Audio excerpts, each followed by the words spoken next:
உங்கள் விஜய்.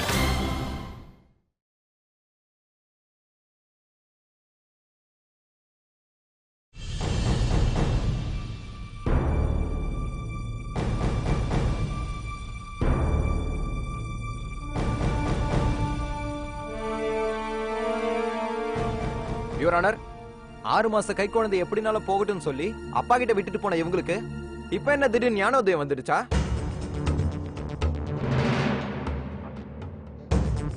இன்னைக்கு வந்து மறுபடியும் குழந்தை வேணும்னு கேக்குறாங்க.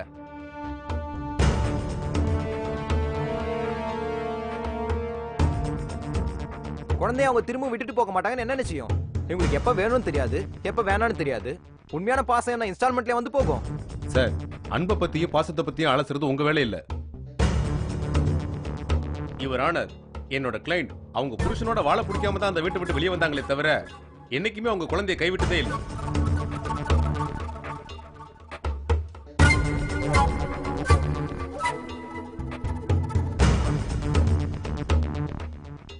மிஸ்டர் அர்ஜுன் தான் என்னோட கிளைண்ட வீட்டை விட்டு வெளியே போக சொல்லி கட்டாயப்படுத்திருக்காரு. அந்த வீட்டை விட்டு வெளியே விரட்டப்பட்ட இவங்க அந்த சின்ன குழந்தையை எப்படி தூக்கிட்டு வர முடியும்? யுவர் ஆனர், உங்களோட கிளையண்ட் யாரும் வீட்டை விட்டு வெளியே போக சொல்லி கட்டாயப்படுத்தல. அவங்களா தான் விருப்பப்பட்டு வெளியே போனாங்க. யுவர் ஆனர், மிஸ்டர் அர்ஜுன் குடும்பத்துல மிஸ்ஸஸ் வந்தனாவை யாருமே ஏத்துக்கவே இல்லை மேடம்.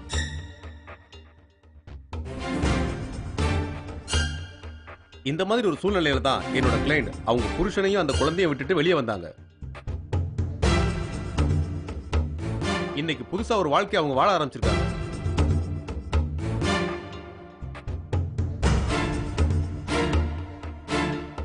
இப்ப அந்த குழந்தையை அவங்களால நல்லபடியா பாத்துக்க முடியும். மிஸ்டர் அர்ஜுனுக்கு அவரோட தேவைக்கே நேரம் ஒதுக்க முடியல. ஒரு சின்ன பொண்ணு அப்பாவோட பாசம் இல்லாம எப்படி வளர்ந்துட்டு இருக்கான்னு நீங்க எல்லாருமே டிவில பாத்திருப்பீங்க. அந்த இன்டர்வியூவே மிஸ்டர் அர்ஜுன் தான் கொடுத்தாரு. ஒரு குழந்தைக்கு அம்மாவோட பாசம் கிடைக்கிறதுக்கு உரிமை இல்லையா? யுவர் ஆனர், பூஜாவோட அம்மா மட்டும் அப்பாவை விட நல்லா பாத்துப்பாங்கன்னு என்ன உத்தரவாதம்? ஜஸ்ட் a minute, எல்லாமே ரெக்கார்ட்ல இருக்கு. Thank you, your honour.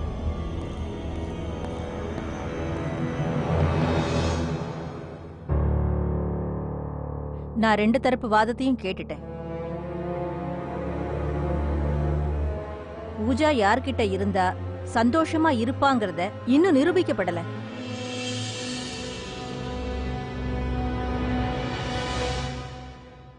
ஒரு சின்ன பொண்ணோட வாழ்க்கைய அப்பா அம்மாவோட சண்டையினாலேயோ இல்ல வக்கீலோட வாதத்தினாலேயோ முடிவு பண்ண முடியாது.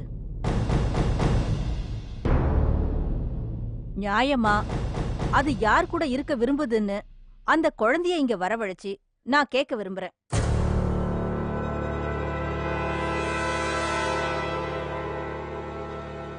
குழந்தைய கூப்பிடுங்க. வந்தனா, பூஜா கிட்ட நம்ம கூட தான் இருக்கணும்னு சொல்லி கூட்டிட்டு வா. போ.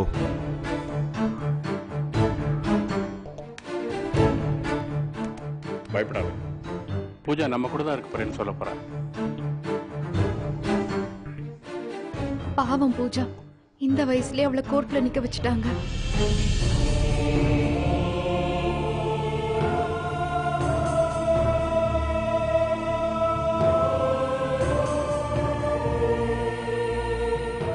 பூஜா பேபி, மேடம் கேட்பாங்க அங்க யார் கூட இருப்பேன்னு கேட்டா அம்மா கூட தான் இருப்பேன்னு சொல்லணும். சரியா?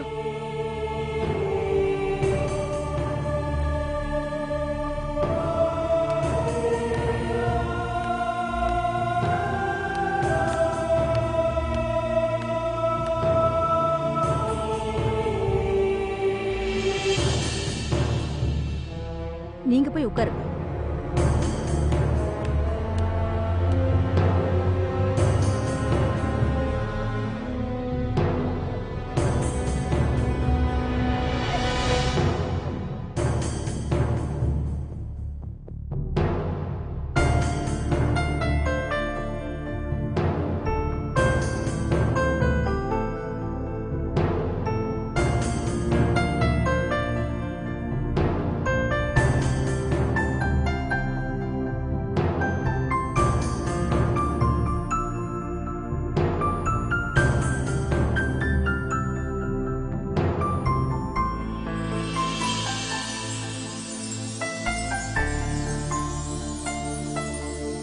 பாப்பா,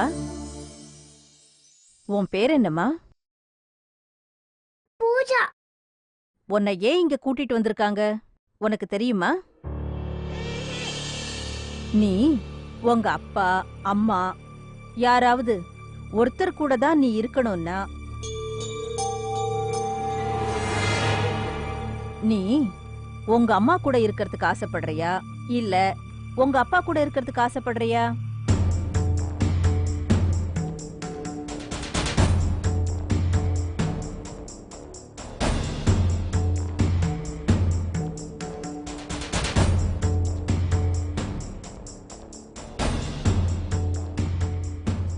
பயப்படாதம்மா, சொல்லு. நீ யார் கூட இருக்க விரும்புற?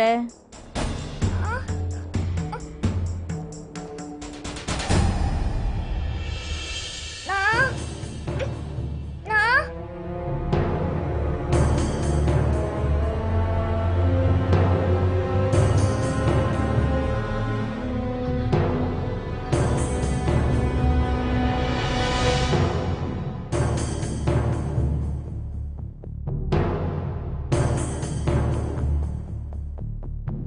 நான் நான் பிரியாண்டி கூட தான் இருக்க போறேன்.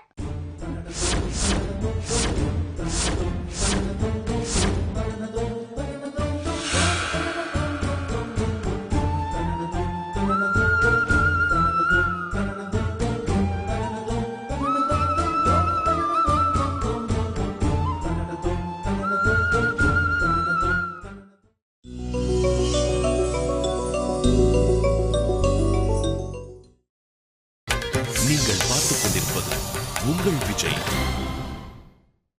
நான் பிரியாண்டி கூட தான் இருக்க போறேன்.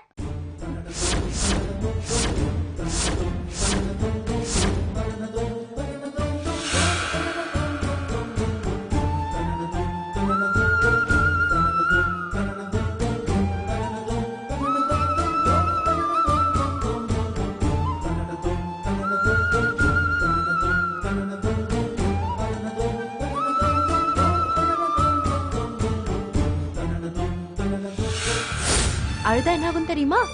இந்த வீடு முழுக்க தண்ணியாகி வீடே முழுகிடும். அப்புறம் நம்ம வெளியில இருந்து போட்டு தான் கொண்டு வரணும். நிஜமாவா? எனக்கு வேற நீச்சல் தெரியாதா? நானும் முழுக ஆரம்பிச்சிருவேன். அப்புறம் பூஜா என்ன காப்பாத்து, பூஜா என்ன காப்பாத்துன்னு நான் கத்துவேன். நீ போட் எடுத்துட்டு வந்து என்ன காப்பாத்துவியா? இல்ல, நீங்க சும்மா சொல்றீங்க. எப்படி கண்டுபிடிச்ச? ஏன்னா பிரியாண்டி என்னை விட்டு எங்கேயும் போக மாட்டாங்க. நானும் போக மாட்டேன்.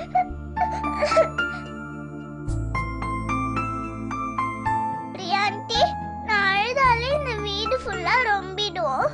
நீங்க அழுதா இந்த ஸ்ட்ரீட்டே ரொம்பிடும். அதனால நீங்க அழாதீங்க.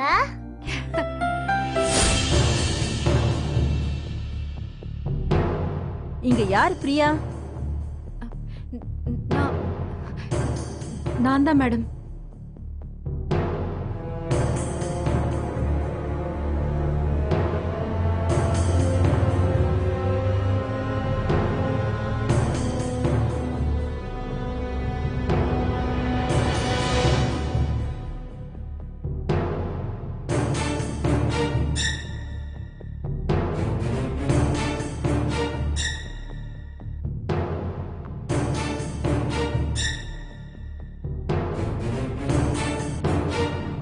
டாக்டர் பிரியா உன்னி. நான் பூஜாவோட நேபர். அர்ஜுன் வீட்டுக்கு எதிர் வீட்டுல இருக்கேன். பூஜாவுக்கு உங்களுக்கும் என்ன உறவு?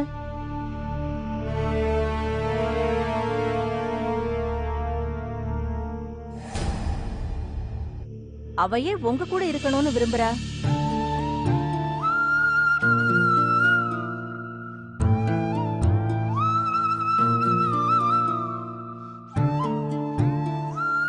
டாக்டர் பிரியா, உங்களுக்கும் பூஜாவுக்கும் என்ன உறவுன்னு நான் கேட்டேன். பூஜாவுக்கும் எனக்கும் என்ன உறவுனா,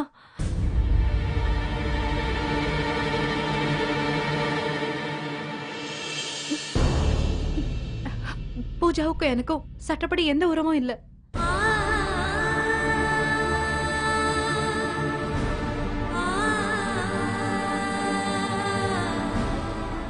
நான் இவள 10 மாசம் சுமந்து பெத்த எடுக்கல. நான் இவளோட அத்தையும் இல்ல, சித்தியும் இல்ல.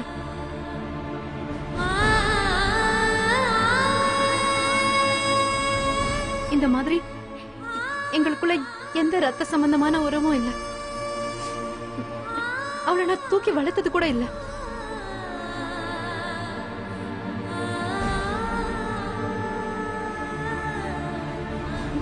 ஆனா பகல்லையும் பூஜா கூட தான் இருக்கேன், ராத்திரியும் பூஜா கூட தான் இருக்கேன்.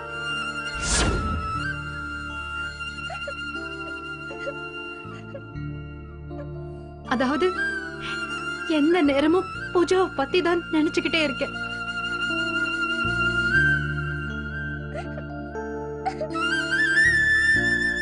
அவ எங்க இருப்பா, எப்படி இருப்பா, சாப்பிட்டாளா, தூங்கினாளான்னு எப்பவும் பூஜை பத்தி தான் நினைச்சிட்டு இருப்பேன்.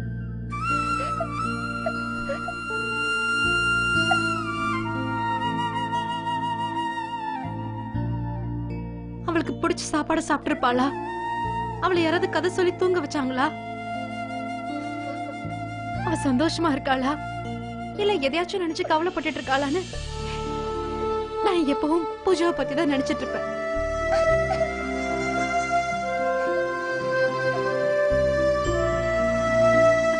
அவ சிரிச்சா நானும் சிரிப்பேன், அவ அழுதா நானும் அழுவேன்.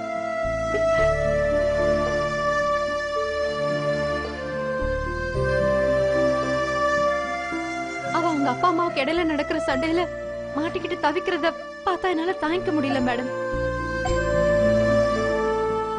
இன்னைக்கு பூஜாவோட சந்தோஷத்தை விட்டுட்டு அவங்களோட வெற்றி தோல்வியை பத்தி அவங்க யோசிச்சுட்டு இருக்காங்க.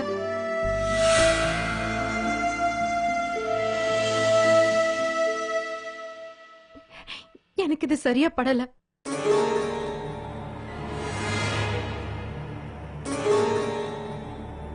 I don't know how to define this relationship.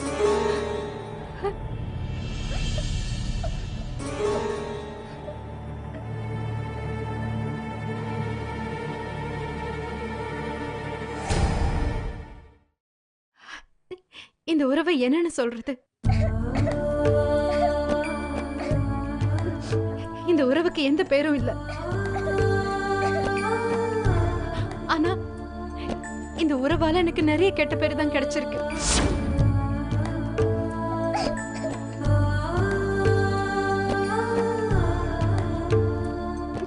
ஒருத்தர் சண்டைக்காரின்னு சொன்னாங்க, நான் குழந்தை திருடுறவன்னு சொன்னாங்க.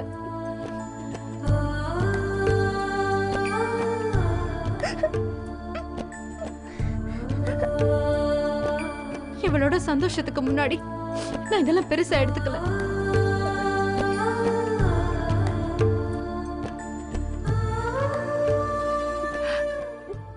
பூஜாவோட சந்தோஷம்தான் எனக்கு முக்கியமா தெரிஞ்சிச்சு.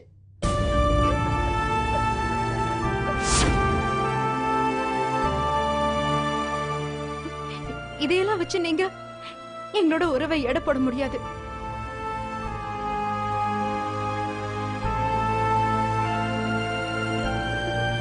அவங்க அப்பா அம்மாவோட சண்டையினால அவ எவ்வளவு பயந்து போயிருக்கான்னு பாருங்க.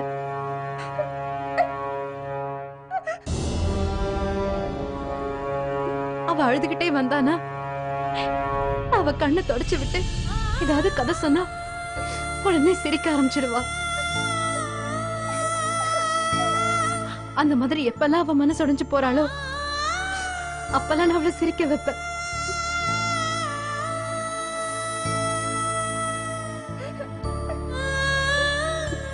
இதுதான் எங்களோட உறவு. இன்னைக்கு இவ யார் கூட இருக்க போறாங்கறத நீங்க டிசைட் பண்ண போறீங்க. என் மனசுக்கு ரொம்ப கஷ்டமா இருக்கு. என்னால எதுவும் பண்ண முடியல. கூட்டத்துல ஒரு ஓரமா உட்கார்ந்து பார்க்க மட்டும்தான் முடியும். ஏன்னா எனக்கு அவளுக்கு எதுவுமே இல்ல. I'm just nobody to her.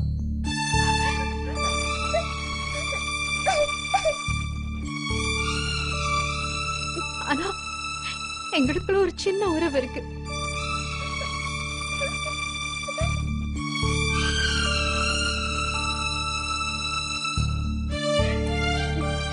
Please madam, நீங்க எந்த முடிவு எடுத்தாலும் அவ சந்தோஷமா இருக்கிற மாதிரி ஒரு முடிவு எடுங்க. நீங்க என்ன சண்டை வேணாலும் போட்டுக்கோங்க. அவ நல்லதுக்காக சண்டை போடுங்க, அவ சந்தோஷத்துக்காக சண்டை போடுங்க.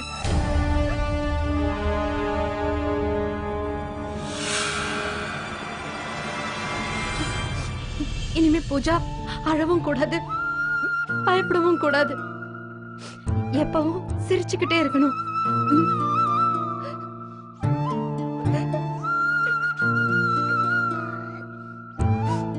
சோ ப்ளீஸ் என் ரிக்வெஸ்டை ஏத்துக்கோங்க.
Thank you.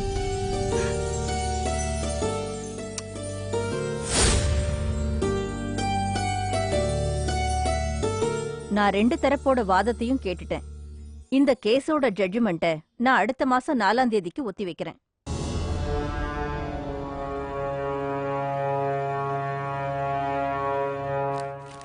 மறுபடியும் குழந்தையோட விருப்பத்தை கேட்போம். அவ யார் கூட இருக்க விரும்புறான்னு அன்னைக்கு கேட்போம். அன்னைக்கு டாக்டர் பிரியாவும் இங்க வரணும். அவங்களோட சாட்சி தான் முக்கியமான சாட்சியா நாங்க எடுத்துப்போம். அவங்களோட ஒப்பீனியன் இந்த கேஸோட முடிவுக்கு ரொம்ப இம்பார்ட்டண்டா இருக்கும். இந்த மாதிரி கேஸ் இதுவரைக்கும் நடந்ததில்ல, ஆனா இந்த கேஸ்ல ரொம்ப முக்கியமானது. This court is urgent.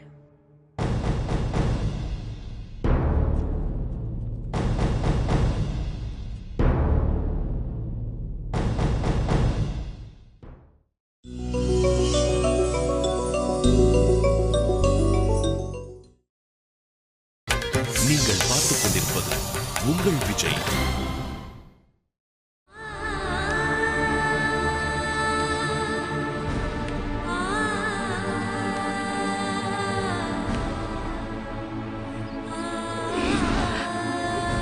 பூஜாவோட சந்தோஷம்தான் எனக்கு முக்கியமா தெரிஞ்சிச்சு. அவ அழுதுகிட்டே வந்தானா அவ கண்ணை தொடச்சு விட்டு ஏதாவது கதை சொன்னா உடனே சிரிக்க ஆரம்பிச்சிடுவா. நீங்க எந்த முடிவெடுத்தாலும் அவ சந்தோஷமா இருக்கிற மாதிரி ஒரு முடிவெடுங்க.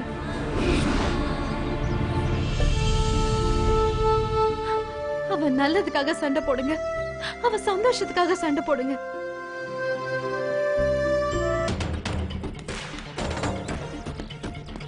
என்ன அசோக் இது? லாயர் ரொம்ப டேலண்ட்னு சொன்ன, இப்போ என்ன ஆச்சு? சார் என்னையாச்சு? நம்ம உறுதியா ஜெயிப்போம்னு சொன்னல. ஆமா சார். என்னாச்சு சார்? ஏன் நம்ம பக்கம் ஜெயிக்கல? Sorry sir. போ.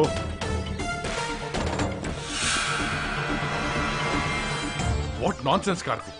என் பொண்ணு என் கூட இருக்கணுமா இல்லையாங்கிறது சம்பந்தமே இல்லாத 3வது ஆள் கிட்ட கேட்டு தெரிஞ்சுக்கணுமா? I don't believe this. Priya யார் இதை டிசைட் பண்றதுக்கு? I am not going to accept this. Muni sir, Muni sir, ஏன் ஒரு மாதிரியா இருக்கீங்க? கடவுள் ஏன் என் பொண்ணு வழக்கையில் இப்படி விளையாடிட்டு இருக்கா சார்? அவளால ஒரு குழந்தைக்கு அம்மாவாக முடியாது, ஆனா அவளோட மனசு முழுக்க ஒரு தாயோட பாசம் இருக்கு. ஆனா அந்த வந்தன ஒரு தாயாக இருந்துட்டு ஒரு குழந்தையோட பாசம் என்னன்னே தெரியல.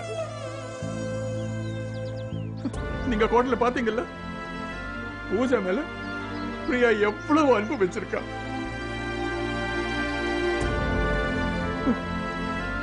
இத்தனைக்கும் பூஜாவுக்கும் பிரியாவுக்கும் எந்த உறவுமே கிடையாது. போன ஜென்மத்துல அவங்க 2 பேருக்குள்ள ஏதாவது உறவு இருந்திருக்கலாம். நமக்கு தான் அது தெரியல. நம்ம காலம் முடிஞ்சு போயிருச்சு. நம்ம பசங்களோட வாழ்க்கை தான் நமக்கு முக்கியம். அர்ஜுனுக்கும் பிரியாவுக்கும் கல்யாணம் நடந்துருச்சுன்னா பூஜாவோட வாழ்க்கை நல்லா இருக்கும். அதுக்காகவாவது நாம் அவங்க கல்யாணத்தை நடத்தி வைக்கணும்.